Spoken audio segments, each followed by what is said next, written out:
Dando continuidade à aula de contabilidade aplicada nas fundações de apoio às instituições de ensino superior, nesse módulo tratarei sobre 2 tópicos. Primeiramente, falarei sobre os bens e materiais permanentes adquiridos pelas fundações de apoio a projetos de pesquisa, ensino e extensão. E em seguida, tratarei sobre a concessão de empréstimos pelas fundações de apoio a projetos de pesquisa, ensino e extensão. Para darmos início ao primeiro tópico, é importante distinguirmos o que é despesa de custeio e despesa de capital. As despesas de custeio são aquelas previstas no plano de trabalho do instrumento contratual firmado com pagamento de pessoal, bolsa de ensino, pesquisa e extensão, contratação de serviços de terceiros, que podem ser de pessoas físicas ou jurídicas, compra de materiais de consumo, entre outras. Já as despesas de capital são basicamente as aquisições de equipamentos, materiais permanentes, nacional ou importado e a execução de obras. Quando nos deparamos na aplicação dos recursos em despesa de capital, surgem algumas dúvidas quando esses bens são adquiridos pelas fundações de apoio com recursos de projetos que estão sob sua gestão. Questiona-se: como as fundações devem proceder contabilmente no momento da aquisição desses bens e materiais permanentes? Devem ser registrados no ativo não circulante da fundação e depreciados? Qual o momento da transferência a título de doação e para quem? Quais as formalidades que devem ser adotadas? E quem é a responsabilidade jurídica da guarda desses bens? Os bens de capital adquiridos com recursos de projetos devem seguir as recomendações sob a ótica do Comitê de Pronunciamento Contábeis, CPC, Pronunciamento Conceitual Básico R1, capítulo 3, onde atenda às características qualitativas da informação contábil financeira útil, as quais destacamos. Relevância, capaz de fazer diferença nas decisões que possam ser tomadas pelos usuários. Representação fidedigna, inserida a essência sobre a forma. A realidade retratada precisa ter 3 atributos. Ela tem que ser completa, ou seja, deve conter todas as informações necessárias para que o usuário compreenda essas informações. Deve ser neutra, ou seja, desprovida de viés na apresentação da informação contábil e livre de erro. Não há erros ou omissões nas informações retratadas. Por serem bens materiais, cuja natureza é de ativo não circulante, devemos entender o que é o ativo. O ativo é composto de recursos que a empresa tem, gerados por meio de eventos passados, os quais mantém controle, ou seja, assume o ônus e o bônus, e tem por finalidade a geração de benefícios econômicos futuros. Com base nesse pronunciamento, as despesas de capital, materiais permanentes, equipamentos, previstos no plano de trabalho, parte integrante do contrato ou do convênio dos projetos, devem ser registrados em contas de compensação da fundação.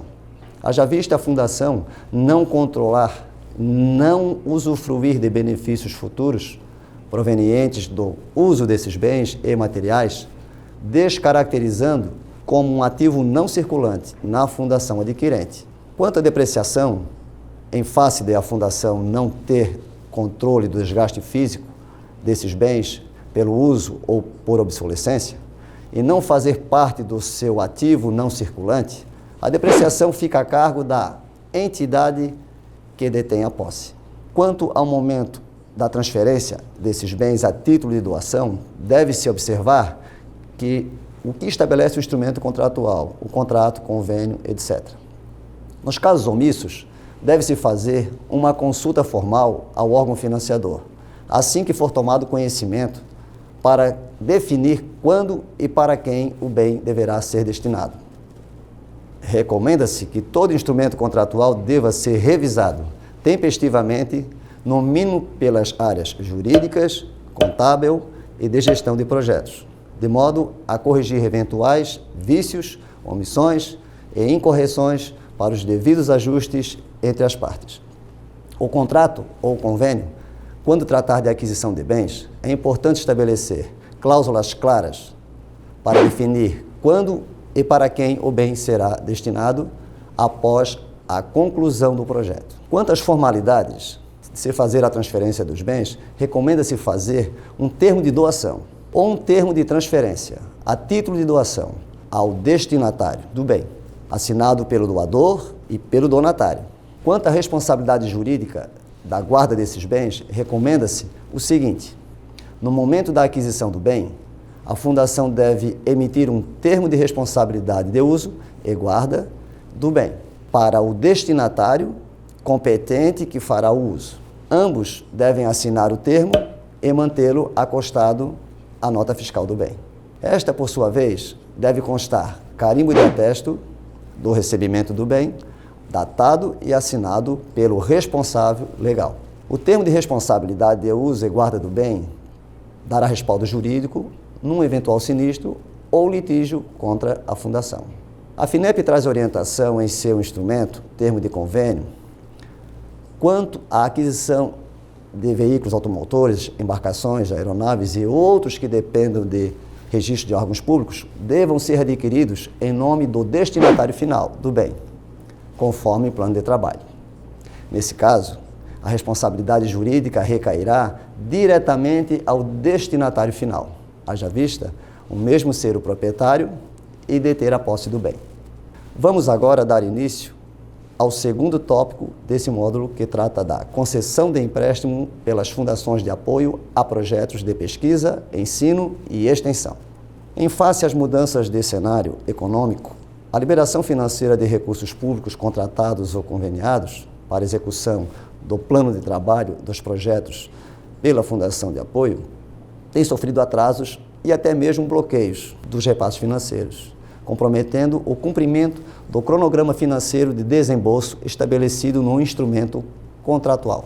Na prática, se registra esses empréstimos concedidos numa conta de ativo circulante, como empréstimos concedidos a contratos, convênios e similares.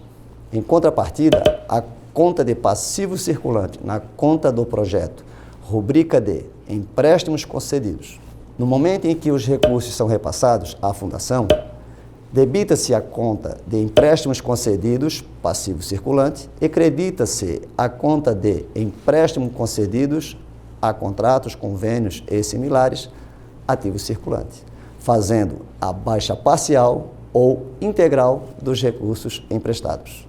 Em se tratando de projetos cuja conta bancária é específica, faz-se também a transferência bancária dos recursos entre bancos e os devidos lançamentos contábeis, tanto na concessão quanto na restituição dos empréstimos.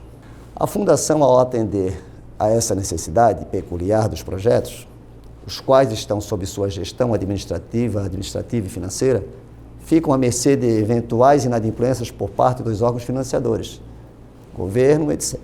Na prática, situação dessa natureza, cabe à Fundação esgotar formalmente os meios necessários para a sua efetiva cobrança junto aos responsáveis.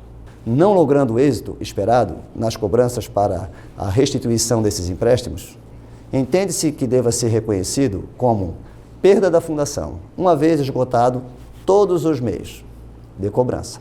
Bem, chegamos ao final da apresentação do segundo módulo. Convido a todos a acompanharem o terceiro módulo disponível na TV Confis.